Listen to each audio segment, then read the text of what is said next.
Boa noite, internautas. Boa noite, José Horta. Boa noite, Noemi. Boa noite, internautas. Vamos falar da entrevista concedida hoje pela equipe de saúde do governo de Minas Gerais.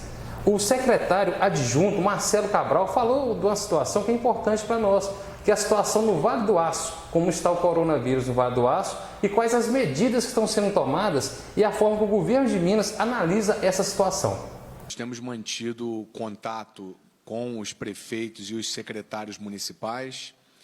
O secretário Carlos Eduardo já mencionou a necessidade de manutenção dos cuidados com o isolamento social e o distanciamento social.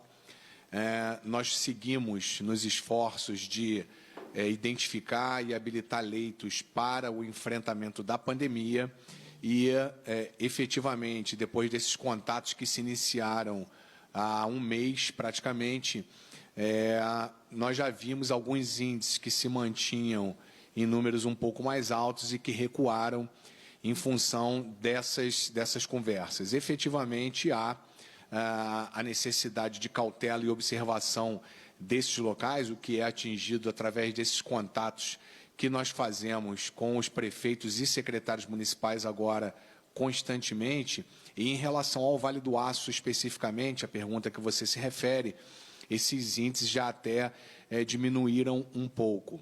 O fato é que, se nós não nos esforçarmos em manter os cuidados com distanciamento, com isolamento social, os cuidados de higiene, utilização de máscaras, tudo isso, os esforços para melhoria, para estruturação da rede de saúde, acabarão por quase que não serem capazes de coincidir com aquilo que nós entendemos como ideal e temos conseguido fazer até agora para o enfrentamento da pandemia.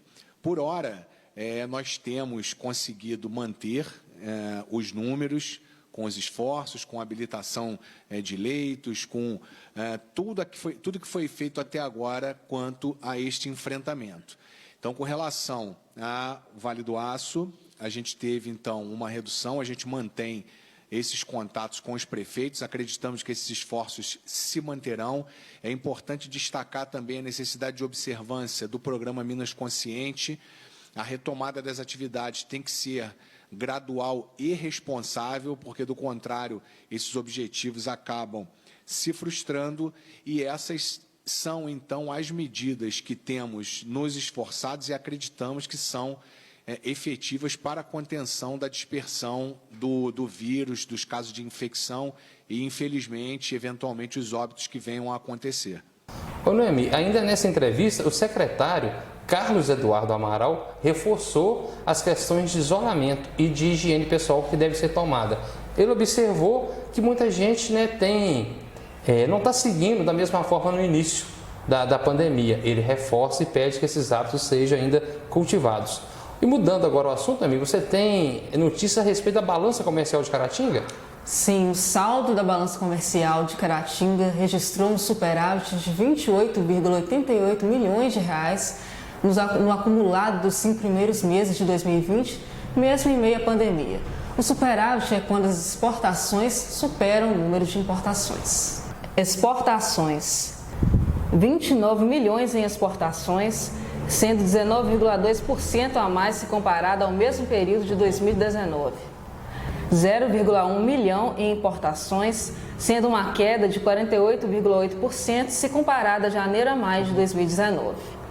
A corrente de comércio, que é a soma das exportações e importações, é de 29,11 milhões, um aumento de 18,6% se comparado ao mesmo período de 2019.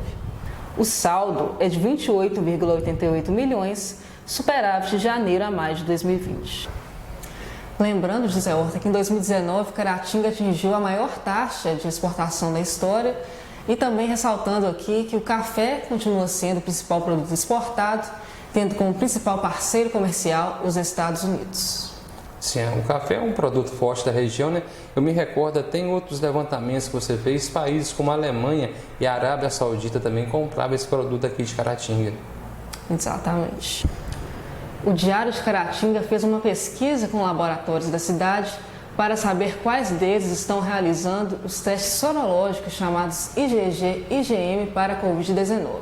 Estes testes detectam se o paciente já teve contato com o coronavírus. O resultado dessa pesquisa você confere na edição de amanhã, quando você saberá quais laboratórios oferecem esses testes e também os valores que estão sendo praticados na cidade.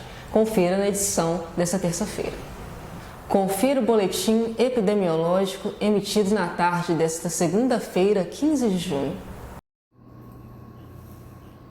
766 casos notificados, 84 casos confirmados, sendo 10 do dia de hoje. Os pacientes são 4 mulheres com idades de 53, 24, 20 e 18 anos, residentes no bairro dos Rodoviários, um homem de 73 anos de idade e uma mulher de 40 anos que residem no centro da cidade, um homem de 48 anos, morador do bairro Nossa Senhora Aparecida, uma mulher de 42 anos que reside no bairro Belvedere, no bairro das Graças, uma mulher com idade de 32 anos e uma mulher de 49 anos de idade que reside no distrito de Sapucaia.